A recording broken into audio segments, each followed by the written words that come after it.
নমস্কার। সেবাযজ্ঞে রামকৃষ্ণানন্দ মহারাজ এই অনুষ্ঠানে আপনাদের স্বাগত জানাই। এই ধারাবাহিক অনুষ্ঠানের তৃতীয় পর্ব আজ অনুষ্ঠিত হচ্ছে। স্বামীজি যখন বিদেশে ছিলেন তখন সংঘের কাজকর্ম বিষয়ে নানা উপদেশ দিয়ে তিনি শশী মহারাজকে চিঠি লিখতেন। যেমন একবার লিখেছিলেন, বিদেশ হতে যদি কেউ কিছু আমার নামে পাঠায় তাদের চিঠির জবাব দেবে, ওটা সাধারণ ভদ্রতা।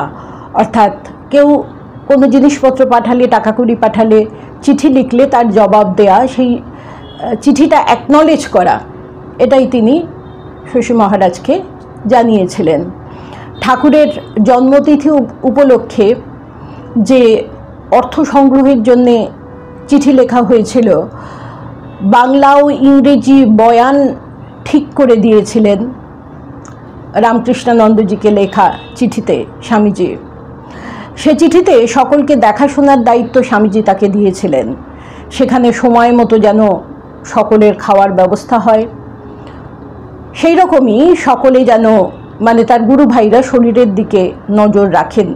কারণ তিনি জানতেন নিঃস্বার্থ পরোপকারী আত্মভোলা শশী মহারাজ এবং তার গুরু ভাইরা নিজেদের শরীরের কথা ভুলে সংঘরূপী প্রভুর সেবা পূজা করেই তারা নিজেদের কৃতকৃতার্থ মনে করবেন। সুস্থ শরীরে যাতে তারা দীর্ঘদিন সংঘের সেবা করতে পারেন, তাই মায়ের মতো তাদের যত্ন করার দায়িত্বটিও তিনি দিয়ে দিয়েছিলেন শশী মহারাজের উপর। সেই উৎসবের দিন রান্না ও খাওয়ার জলের জন্য ফিল্টার তৈরির নির্দেশ দিয়েছিলেন। আর সচেতন করে লিখেছিলেন, ভোগের নামে সকলকে পিত্তি পরিয়ে বাসি করকরে ভাত খাওয়াবে না। উৎসবে জনসাধারণকে প্রসাদের সঙ্গে মেন্টাল ফুড দেওয়ার নির্দেশও আছে। অর্থাৎ ঠাকুরের কথামৃত পাঠ এইসব করতেও নির্দেশ দিয়েছিলেন।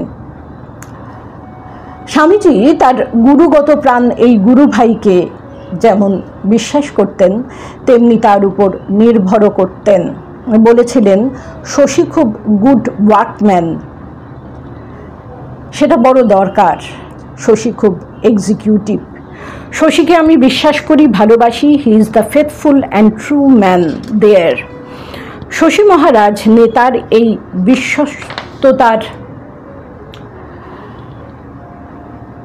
পরিচয় দিয়েছিলেন তার অমূল্য জীবনের প্রতিটি মুহূর্তে সংঘের বেদিমূলে নিজেকে সমর্পণ করে। দক্ষিণ ভারতে স্বামীজি দেখেছিলেন প্রচণ্ড জাতি বৈষম্য। অমৃতের সন্তানদের এহেন পরিণতি দেখে তিনি চমকে উঠেছিলেন এবং মর্মপীড়াও অনুভব করেছিলেন।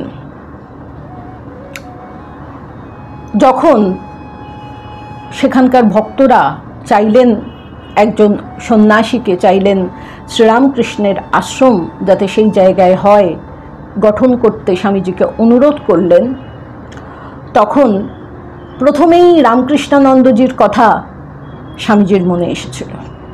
তিনি তাদের বলেছিলেন, সবচেয়ে গোড়া কোনো দক্ষিণ ভারতীয়র থেকেও যিনি বেশি গোড়া এমন কোনো গুরুভাইকে তিনি পাঠাবেন, একই সঙ্গে অতুলনীয় ভগবত ভক্তিতে যিনি পূর্ণ, খাঁটি এবং সৎ। যে তোমাদের দক্ষিণ ভারতীয়দের থেকেও অনেক বেশি গোড়া, কিন্তু